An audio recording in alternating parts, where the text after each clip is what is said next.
là, on parle de la justice. Il y a aussi la question de l'intervention de la police, Grégory Joron. En l'occurrence, les policiers avaient reçu la plainte et la main courante de la jeune femme en octobre de 2020 et novembre. Il y avait un travailleur social qui avait été détaché auprès d'elle, qui l'a rencontrée à plusieurs reprises. Et ce qui est terrible, c'est qu'elle est morte en allant sonner au commissariat en pleine nuit, et qui était évidemment fermé. L'action des policiers dans ce cas-là, elle est limitée ou pas ? Évidemment, elle est limitée par le cadre légal déjà pour commencer, évidemment, et elle est limitée aussi, je vais faire le lien avec ce que vient de dire Béatrice, elle est limitée, nous, par le système dont on souffre sur toutes ces affaires-là, et toutes les affaires en général, qu'ont les collègues en portefeuille. À Yange, on parle de 1700 dossiers en portefeuille pour 2 officiers de police judiciaire. 1700 dossiers pour 2 officiers de police judiciaire. Donc évidemment, au-delà de la charge mentale que doivent absorber mes collègues qui ont pleinement conscience que justement derrière presque chaque dossier, on a potentiellement une victime en attente ou quelqu'un qui est en danger. La police n'a pas assez de moyens, il dit, il n'y avait pas assez de personnel. Ils n'ont pas obtenu que ce commissariat reste ouvert 24 heures sur 24. Ils priorisent les interventions, dit-il. C'est la réalité? C'est ce qui se passe en vrai? Oui, évidemment. Je veux dire... c'est assez réel. Ce commissariat a été fermé il y a quelques années et c'est maintenant un bureau de police qui ferme ses portes à 18h. Il compte une petite dizaine d'effectifs, comme je vous le disais, 2 officiers de police judiciaire qui doivent traiter des centaines d'affaires en portefeuille. C'est un vrai souci. C'est d'ailleurs, nous, un enjeu qui sera même discuté demain. C'est l'enjeu de la filière judiciaire dans la police avec des agents qui sont totalement à bout de souffle à cause du système qu'on entretient. Je vais me permettre, moi, juste de commenter quand même la justice laxiste que le maire a évoquée 2 fois. Je suis toujours un peu gêné avec ces choses aussi tranchées. J'ai fait quand même quelques plateaux en défendant le fait que la police n'était pas raciste et qu'on essayait de la faire rentrer dans cette case-là un peu simplement. Je pense que c'est exactement le genre de choses qu'on doit éviter, de dire que la justice est laxiste aussi brutalement. Je pense qu'il y a des magistrats qui aimeraient faire leur travail, certains qui le font très bien. On ne peut pas ignorer le fait qu'il y a une partie de la magistrature qui a une idéologie particulière, mais on ne peut pas en faire une généralité non plus. Et je pense que globalement, ce qu'on doit tous dénoncer et ce qu'on doit le faire assez fort, c'est le système qui nous met aujourd'hui dans cette situation-là. Ce système qui, finalement, au bout de quelques années, avec une orientation prise sur des choses assez simples, qui font qu'aujourd'hui, mais je parle sous le contrôle de Béatrice, on ne va pas débattre, on est assez d'accord sur ces fondamentaux-là et ces lignes fortes, de dire tout simplement qu'aujourd'hui, le but du jeu, c'est de ne pas emprisonner. Le but du jeu, c'est d'aménager. Et en fait, la réflexion qu'on devra avoir tous ensemble, c'est de se dire, à un moment donné, qu'est-ce que c'est qu'une réponse pénale? Qu'est-ce que c'est qu'une sanction pénale? Et aujourd'hui, si elle comprend, est-ce qu'elle sert à quelque chose? Jean-Claude. Oui, je crois qu'on peut même parler d'une défaillance généralisée du système. Si je vous ai bien entendu, M. Joron, il y a 1700 cas de violences diverses et variées, dont des violences policières, dans des violences familiales, pour 2 OPJ, c'est ça le chiffre que vous avez cité? C'est 17 affaires en cours de plainte. 1700. Voilà, c'est 1700, pardon. 1700, oui, pas 2 OPJ. Oui, mais globalement, vous savez, la moyenne, ça doit être 400 affaires en portefeuille. Encore une fois, je vais repréciser peut-être mes propos. Évidemment qu'on a un souci, nous, c'est ce qu'on dit et c'est ce que je dis régulièrement, mais on a un souci vraiment de système et de vision. Oui, et c'est le chemin qu'on a pris. Il faut poser un constat. Ça fait 30 ans qu'on individualise tout, qu'on vide les peines de leur sens, qu'on évite de mettre en prison parce que finalement, il ne faut pas qu'il y ait un taux d'occupation qui dépasse parce qu'après, on paye des amendes à l'Europe. Donc, en fait, on aménage tout le monde, nos peines n'ont plus de sens, on fait pleurer à plus personne, et globalement, il arrive ce qui arrive. Je suis assez d'accord avec vous, je pense que malheureusement, c'est très banal, malheureusement, on va le déplorer de plus en plus régulièrement, et malheureusement, d'après ce que je vois et d'après le chemin qu'on prend, je suis pas sûr qu'on fasse une marche arrière. Et en confidence, les Français ne le supportent plus. Et politiquement, non, parce que à un moment ou un autre, ça va se régler. Parce que ça devient trop visible. Parce que c'est insupportable. Un peu ennuyeux quand même. Et évidemment, c'est insupportable. David Lebars, qui était hier du syndicat des commissaires de police, propose d'ailleurs que les magistrats fassent un stage de 3 semaines, tout simplement, avec des patrouilles de policiers, et peut-être que la réalité leur sauterait un peu plus aux yeux, Grégory Joron. 3 semaines, oui, c'est peut-être pas suffisant. Et puis, Il faut qu'il soit magistrat aussi. Mais... Oui, et donc, globalement, je pense qu'il y a des policiers qui devraient aussi aller voir les magistrats, mais je pense pas qu'on solutionne nos problèmes avec ça. Moi, je l'ai dit autrement, mais je suis pas professeur au Collège de France. Moi, je pense que de temps en temps, nous, en tout cas, policiers, je pense qu'on a, en tout cas, mes collègues sur le terrain sont, à mon avis, des observateurs assez aiguisés de la réalité de notre société, parce qu'ils côtoient justement ce qu'elle fait de pire et ce qu'elle accepte de pire. Et quand nous, on en mange des tartines de réalité un peu tous les jours, et qu'on qu'on tire la sonnette d'alarme, vous voyez, vous le savez, puisque je sais que vous êtes très attentive à ces sujets-là. Vous voyez bien qu'on a quand même très peu d'écoute. Aujourd'hui, on le sait qu'on est, nous, sur un point de bascule. On sait qu'on est vraiment au bout du système. On sait que ce qui arrive là, malheureusement, on va devoir l'affronter encore demain, après-demain, et on aura toujours les mêmes questions.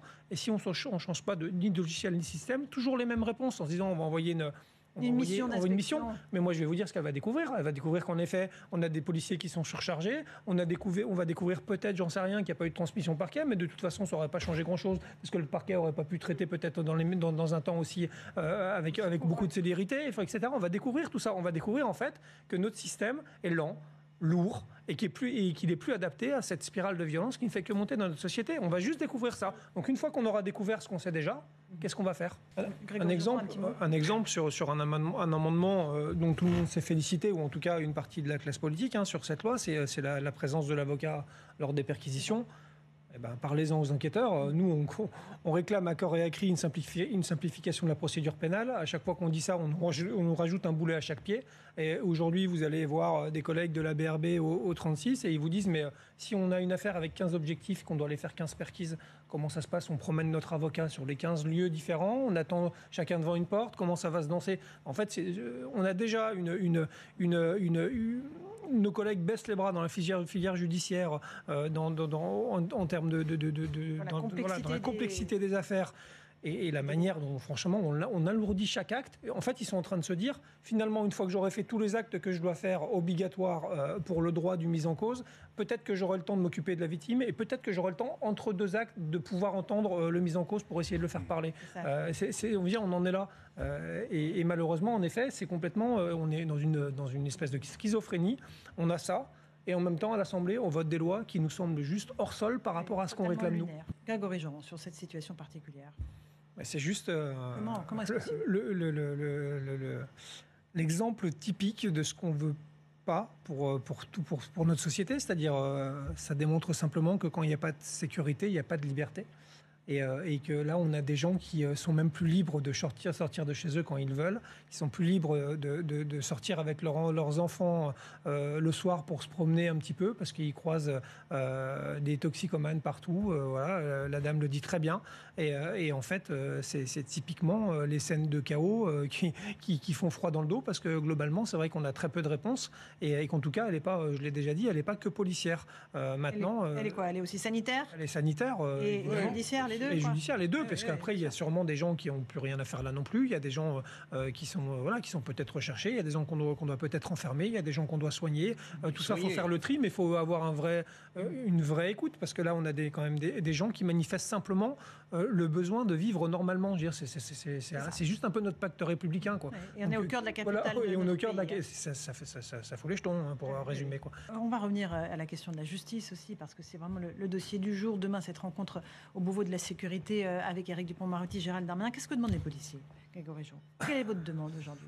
Nous, on avait une ligne intersyndicale sur la réponse et les peines minimales. Demain, je pense qu'il y a de fortes chances qu'on nous explique, sans trahir de secret, que ça ne sera pas pour tout de suite. Alors évidemment, ça demande peut-être une réflexion à plus long terme, et je pense que le débat est lancé et qu'à mon avis, il va occuper un peu la scène politique jusqu'à l'année prochaine.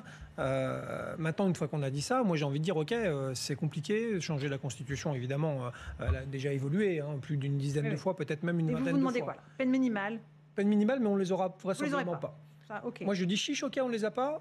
Peut-on faire des choses plus simples pour essayer quand même d'envoyer un message aux agresseurs de force de l'ordre, à ces multi-réitérants, par exemple, sortir les agresseurs de force de l'ordre de la loi du 20 mars 2019, la loi Belloubet, sur les aménagements de peine automatiques. Donc pas d'aménagement de peine pour les agresseurs de police. Voilà.